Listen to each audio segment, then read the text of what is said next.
Good afternoon, everyone. I'm Meri Dodevska with LCTV here at the IHSPA convention at Franklin College. Today I had the opportunity to sit down with Mr. George Srour, and we had the ability to meet with some students and get their reaction. Here are some highlights of the day. What motivated you to become a journalist?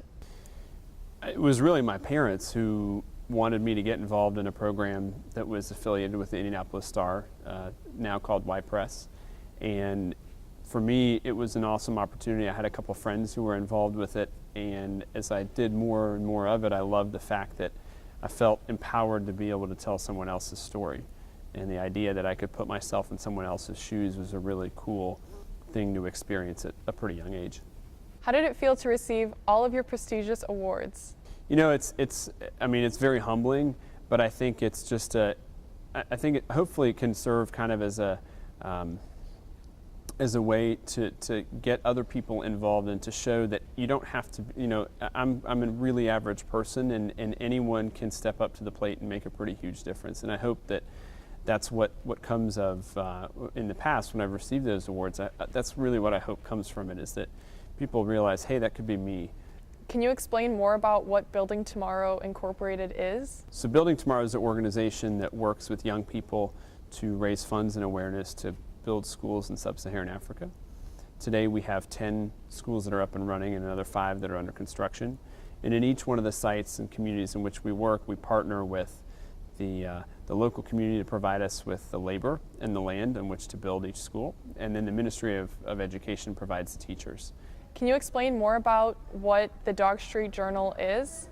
Yeah, so I got to college and it was really the advent of online news, and the college didn't have any way for people to get frequently updated news online.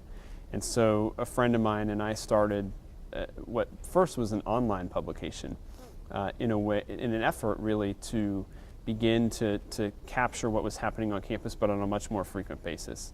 What made you choose to go to Uganda out of everywhere else in the world? It's funny, you know, Uganda wasn't my choice. That's where I was sent as an intern with the World Food Program. But when you begin to take a look at the demographics in Uganda, you begin to realize why it's important to work in a place like that. Half of the population in Uganda is under the age of 15. So when you think about the demand for the kind of work that we're doing and the need for space for kids to learn inside of, it's quite pervasive. There's a lot to be done. Of all 4 of your points you learn as a journalist, which one do you value the most? To be honest with you, I think they all go hand in hand. I think the idea that you learn how to create in journalism is a very powerful narrative. Being able to share, you know, to be able to have an exchange of ideas and dialogue is extremely important. Listening is another thing that we just don't do enough of. When you do get to that point where you realize that I can't go back to my life knowing what I know now without doing something about this, you have the skills that you need to move forward and do something about it. And I think that's what journalism is, maybe one of its greatest legacies. When you look at all those who've made and done some really great things, they've all started in journalism and moved forward and have changed the world in respective ways.